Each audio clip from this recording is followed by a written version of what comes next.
This summer, meet the magical mermaid at VGP Marine Kingdom from April 12th till May 31st, 2024. 5 kilo இலவச ரேஷன்ங்கிறது Modi guarantee செயல்பாட்டில் இருக்கு. அதை நம்புவாங்க மக்கள். ஆனால் காங்கிரஸ் கொடுக்கக்கூடிய, இந்தியா கூட்டணி கொடுக்கக்கூடிய வாக்குறுதியை மக்கள் நம்ப மாட்டார்கள் அப்படின்னு சொல்றாரு திரு ஏபி முருகானந்தம். இல்ல அதாவது நாம் மக்கள் நம்முடைய வாக்குறுதிகளை எந்த அடிப்படையில் நம்புவார்கள்னா, நம்முடைய கடந்த கால செயல்பாடுகள் எப்படி இருந்தன என்கிற அடிப்படையை வைத்துத்தான் மக்கள் நம்புவார்கள். மோடி கடந்த தேர்தலின் போது கொடுத்த எந்த வாக்குறுதியையும் அவர்கள் நிறைவேற்றவில்லை. அதாவது நாங்கள் 15 லட்சம் ரூபாய்களை ஒவ்வொருவருடைய வங்கி கணக்கில் போடுவேன் என்று சொன்னதையோ, இல்ல 2 கோடி பேருக்கு வேலை வாய்ப்புகளை உருவாக்கி கொடுக்கிறேன்னு சொன்னதையோ, இல்ல வெளிநாட்டில் இருக்கிற கள்ளப்பணத்தை முழுவதும் நான் முடிச்சதேன். சொல்லாதீங்க சார். 15 லட்சம் கொடுக்கிறேன்னு சொன்னார்கள். ஒரு வீடியோ போடுங்க, ஒரு வீடியோ போடுங்க, உங்க கிட்ட போன்ல இருந்து ஒரு வீடியோ போடுங்க சார். இந்த காணொலியில இனிமேல் எந்த பேட்டிக்கும் நான் வரலைங்க. நீங்க ஒரு வீடியோ போடுங்க சார். முருகானந்தம் சமீப நாட்கள்ல நிறைய விவாதங்கள்ல இதை சுட்டி காட்டியாச்சு. திரு அமித்ஷாட்டையே இந்த கேள்வியை கேக்குறாங்க. அவரே இது எலெக்ஷன் ஜும்லான்னு பதில் சொல்லிட்டாரு.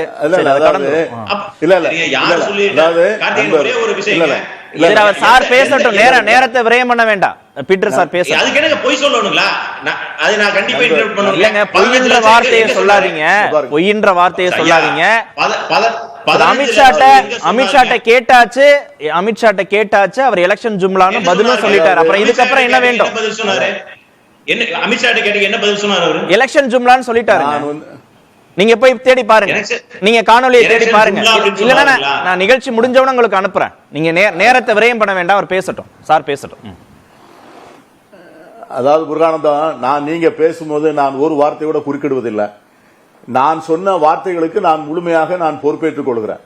அதாவது இதுக்கு ஏற்கனவே நான் இந்த வீடியோவை இதற்கு முன்னால மோடி அவர்கள் பேசின அந்த வீடியோவையே நான் போட்டு காண்பிச்சிருக்கிறேன். இப்போ என்னுடைய எடுக்கிறது கொஞ்சம் நேரம் ஆகும்.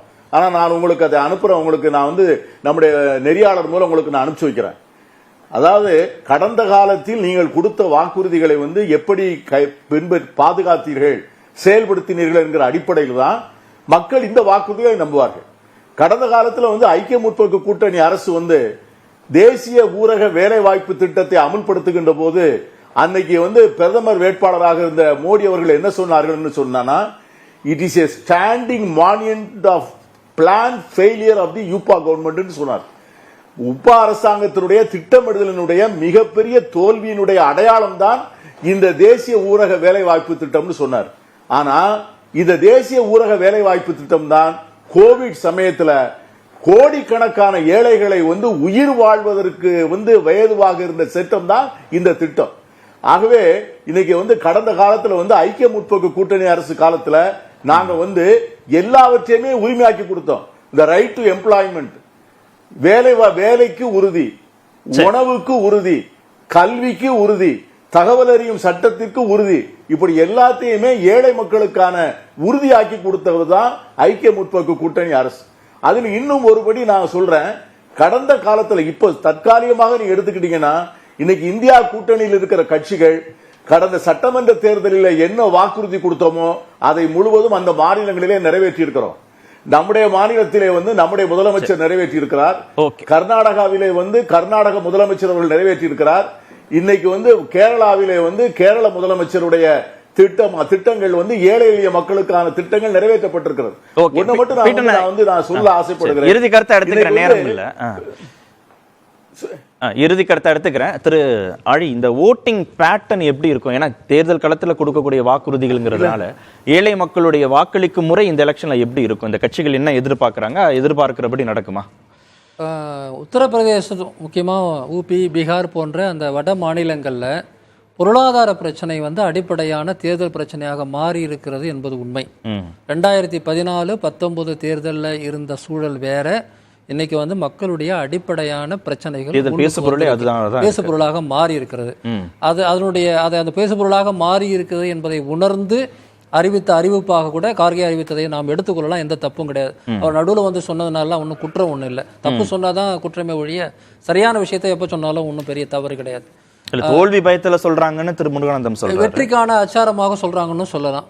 அது வந்து சிக்கல் இல்லை. ஆனா விஷயம் என்னன்னா, பொருளாதாரம் பேசு பொருளாக மாறி இருப்பது என்பது வரவேற்க தகுந்த விஷயமா நான் ஓகே. அந்த அளவுக்கான ஓட்டிங் பேட்டர்னா இருக்குமா திரு கலையரசன்? கட்சிகள் எதிர்பார்க்கிற அளவுக்கு ஓட்டிங் பேட்டர்ன்? ஆமா, ஏழைகளை வந்து டார்கெட் பண்ணி இவங்க 2 பேரும் வர்றாங்க இல்லையா, 2 கட்சிகளும் வர்றாங்க இல்லையா இந்த எலெக்ஷன்ல, அது வந்து அவங்களுக்கு கை கொடுக்குமா இல்ல யாருக்கு கை கொடுக்கும்? இல்ல கண்டிப்பா இது வந்து ஒரு முன்னாடி சொன்ன மாதிரி ஒரு எலக்டோரலா இது வந்து இந்த சூழல்ல எலெக்ஷன்ல ஒரு பொருளாதார விஷயம் வந்து ஒரு பேசு பொருளா மாறினதே வந்து அதுக்கு ஒரு தேவையை சார்ந்துதான் அந்த உருவாயிருக்கு. ஏன்னா அந்த அளவுக்கு வேலையின்மை இருக்கு, அந்த அளவுக்கு ஏழ்மை இருக்கு. நீங்க இப்ப வேர்ல்ட் பேங்க் ரிப்போர்ட் 2022 வந்தது. நீங்க கவர்மெண்ட் சொல்லியிருக்காங்க 25 கோடி மக்களை ஏழ்மையிலிருந்து வெளியே கொண்டு வந்திருக்கோம், வெளியேற்றிருக்கோம்னு. அதே நேரத்தில் நீங்க அந்த நம்பர்ஸ் வந்து இன்டர்நேஷனல் ஏஜென்சிஸ் வேர்ல்ட் பேங்க்லாம் கண்டெஸ்ட் பண்றாங்க. அவங்க என்ன சொல்றாங்கன்னா ரியல் வேஜஸ் குறைஞ்சிட்டு இருக்கு, வேலையின்மை அதிகரிச்சிட்டு இருக்கு. அப்பன்ற ஆஸ்பெக்ட்ல இதுக்கான சோர்ஸ் எந்த இடத்துல, அதுக்கு யார் வாக்குறுதிகள் உத்தரவாதம் கொடுக்கறாங்களோ கண்டிப்பா மக்கள் ஒரு வகையில இது எடுபடும். அதாவது மக்கள்கிட்ட இதுக்கு ஒரு எதிர்பார்ப்பு இருக்கு உறுதியா. அந்த எதிர்பார்ப்பு இந்த எலெக்ஷனை சார்ந்து மட்டும் கிடையாது, ஒரு வகையான ஒரு ஃபியூச்சருக்கே, ஒரு எதிர்காலத்துக்கே ஒரு தேவையான. பீட்டர் குறுக்கிட்டீங்க, சுருக்கமா, செய்திக்கு நேரம் ஆயிடுச்சு. இல்ல அதாவது அதை நான் 2 பேரும் நான் வந்து அவரு கலையரசன் சொன்னதையும் ஆளி சொன்னதையும் அப்படியே என்டார்ஸ் பண்றேன். என்னன்னா, கடந்த காலத்தில் எங்கள் செயல்பாடுகள் வந்து வைத்த மக்கள் எங்களை நம்புவார்கள், அதான் ஒரே பாயிண்ட். கடந்த காலத்தில் கொடுத்த வாக்குறுதியை மோடி நிறைவேற்றவில்லை, அதனால் பாஜகவை நிராகரித்தார். முருகானந்தம் சார் இதுக்கு பதில் சொல்லிடுங்க, நம்ம நிறைவு செஞ்சிடலாம். அது அரை நூற்றாண்டு காலம் நேரு குடும்பம் நாடாளுமன்றமாக இருந்த அமேத்தி தொகுதியில எதுவுமே செய்யாது. மோடி அரசாங்கம் வந்ததுக்கு பிறகு மின்சார, குடிநீர், அப்புறம் சமையல் எரிவாயு, வீடுகள் தோறும் கழிவறை, இதெல்லாம் வந்து இத்தனை வருட காலம் எதுவுமே செய்யாது அந்த ஒரு சாட்சியாக அங்கே கூட நடந்திருக்கின்றது. இன்னொரு விஷயம், இப்போ ஒரு விஷயத்த சொல்லுகின்றேன், நீங்க வந்து திரும்பியும் பழையபடி நம்ம சொல்றோம் அப்படிங்க எடுக்காதீங்க. 15 லட்சம் கொடுத்தோம் அப்படின்னு சொல்லி இருக்கக்கூடிய விவாதமே அது தனியா நீங்க நிச்சயமா கார்த்திகேயன் இன்னொரு நாள் வைக்கணும். சரி, இன்னொரு நாள் வீடியோவே பீட்டர் சார் அனுப்புறேனாரு, எனக்கு அனுப்பிட்டாருன்னா உங்களுக்கு அனுப்புறேன்.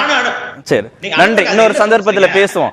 This summer, meet the magical mermaid at VGP Marine Kingdom from April 12th till May 31st, 2024.